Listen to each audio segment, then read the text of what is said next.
Alright. Now, as an individuals, beside of this kind of importance of Islamic banking and finance to our daily life, we have to know that Allah subhanahu wa ta'ala say that and when the prayer is finished, then you may disperse through the land and seek the bounty of Allah and celebrate the praises of Allah often, that you may prosper. So from the saying of Allah here, then Allah subhanahu wa ta'ala allow all Muslim, all of people to go and to do businesses as many as they can and to gain profit from it. No limitation, no problem at all. Okay, demand and supply rulings and discipline is accepted in Islam. No problem with that. But the thing that Islam opposes is when you create a superficial demand and supply. You know, the fake demand and supply. We know the fake demand and supply exists in this free market economy. You know, just like speculation, excessive speculation, derivatives, for example, one of the major factor of this fake demand and supply. And we have also monopoly. For example, you are taking stock, maybe for example rice or sugar, you just hide it from the market for some time, for some period of time, so that the price will go up, and at that point of time you will try to sell the sugar with the higher price. That is all unethical from Islamic perspective and not allowed. And then the Prophet ﷺ said, لا تزول قدم ابن آدم يوم القيامة. Both feet of son of Adam will not go to the next level. So as a Muslim, we believe that all of us will be justified and will be tested and will be challenged and will be questioned after life, in the hereafter. But before we can go to the paradise, or na'uzubillah, go to the other parts of okay, alright, we have to be questioned all of our deeds in this world. So here the Prophet say, your feet, you will not move to the next level, alright, until you being questioned, and your deeds will be scrutinized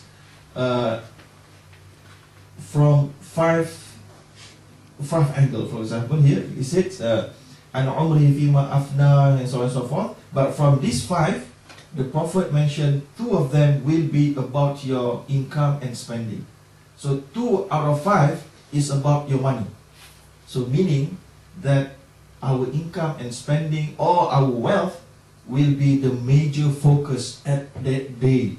So it's very, very crucial for us to learn and to avoid anything which contradict with the ruling of the prophets and ruling of Islam. And then the second caliph of Islam, Umar al-Khattab, said, "La yabi' fi suqina illa man qad tafaqquh fi deen." Do not do commercial transaction in our market except you have equipped yourself with the knowledge of Islamic jurisprudence in these markets. All right. So most of the Muslim today, they are already in the market without knowing the rulings. That is the problem. And then this is what we call the outline, the simple outline of the most crucial elements and crucial topics that must be equipped by all Muslims, especially interest, gambling, contractual increase over capital loan, gambling, speculative or voluntary contracts in which obligation and benefits accruing to participating parties are not fully defined at the time when the contract became effective, leading to either winning or losing arising from mere chance instead of work and efforts. Or you can say also gambling is winning on the other loss. Alright? So there will be only one party will win while the other parties will lose. Alright? So that is gambling. As compared to buying and selling in Islam, they are win-win situation. For example, you have the money, I have the laptop. So we agree mutually that the laptop, I will sell it to you with the price of 1,000 crown. You agree. So, win-win situation.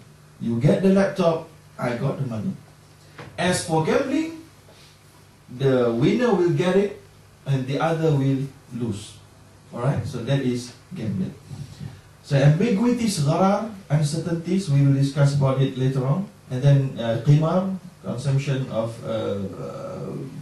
beverage, alcoholic beverages, consumption of pork, illicit zina, and so on. Alright, so now we want to look at Islamic banking and finance throughout the world and how its potential is there or not.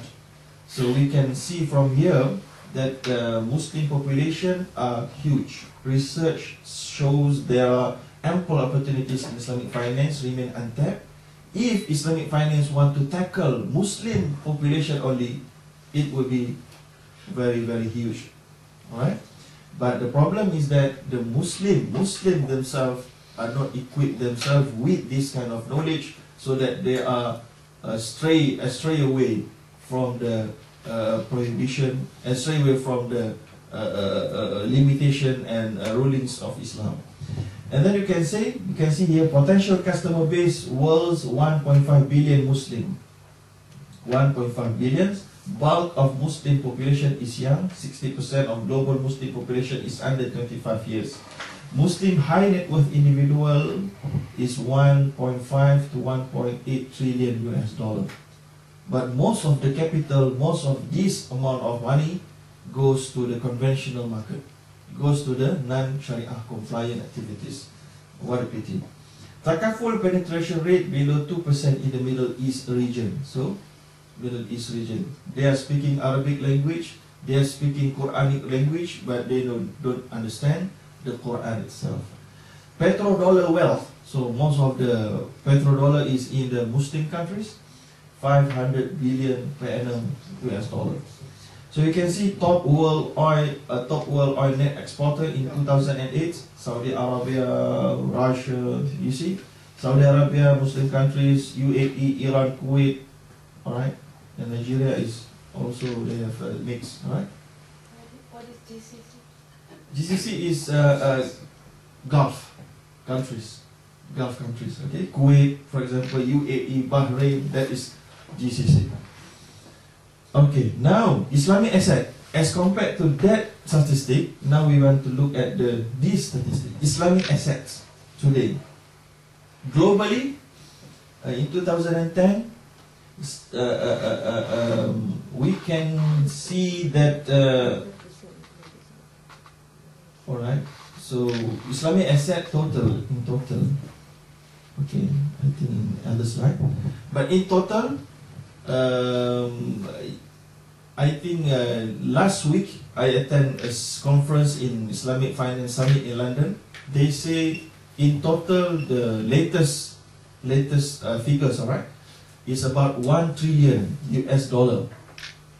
Total Islamic assets in the world. Total, is that huge or what? What do you think? 1 trillion. All Islamic bank, all Islamic financial institution, all Tafaqquh operators, huge or not? No, it's not much. Not much, but very tiny. Yeah. How do you define asset? I mean, asset? Yeah. We look at the Islamic financial institution book. They have liabilities and asset. So total asset. So normally in their every year financial report, they will disclose their total asset. So we take it from that. Total asset of Islamic bank, how much, and then we just put it together. Right? So before that, we have to know 1 trillion, not in the slide, but in other slide, 1 trillion US dollar. If you want to know it is big, huge or not, do you know what is the biggest conventional bank in the world? Biggest? Don't know. No idea? Citibank? No.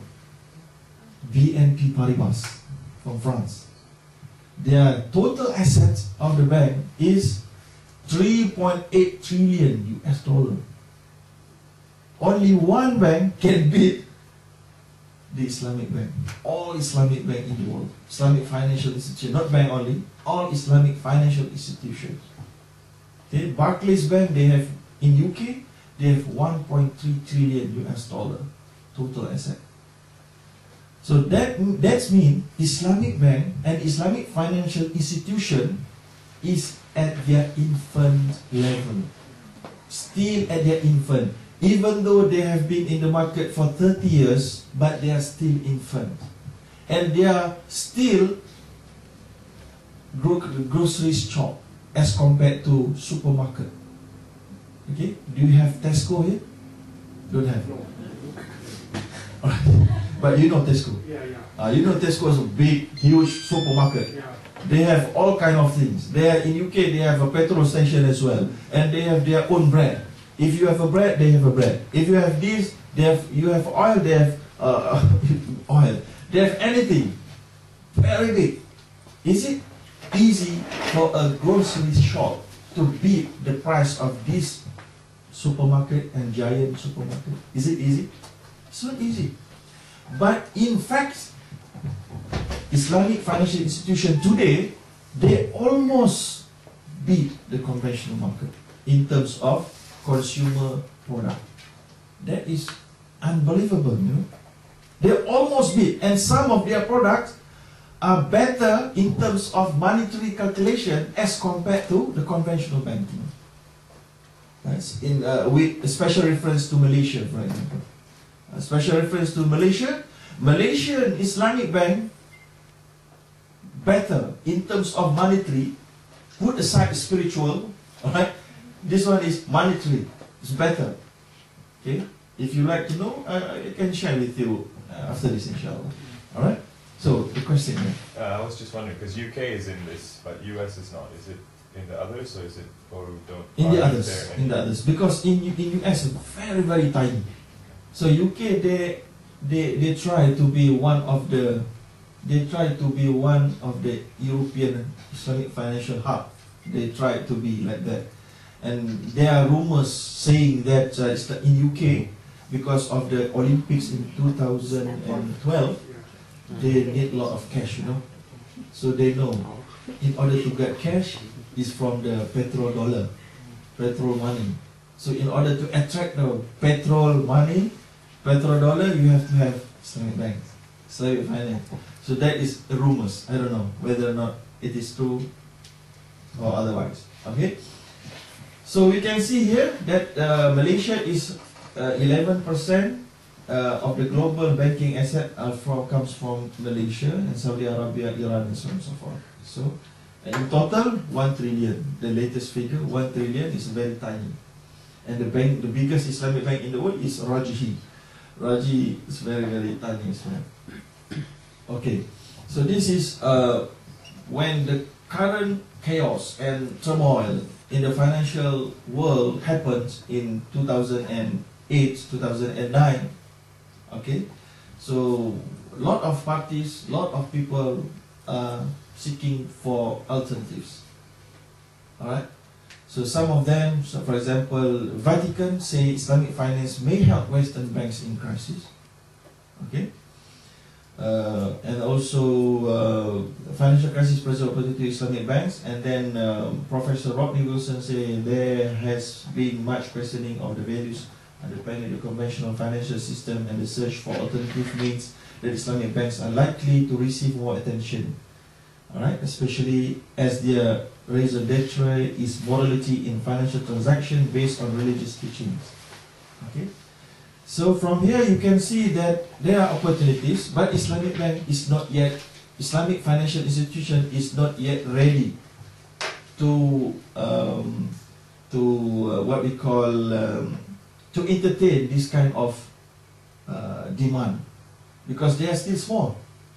Because conventional bank, they want the alternative to of all of their products.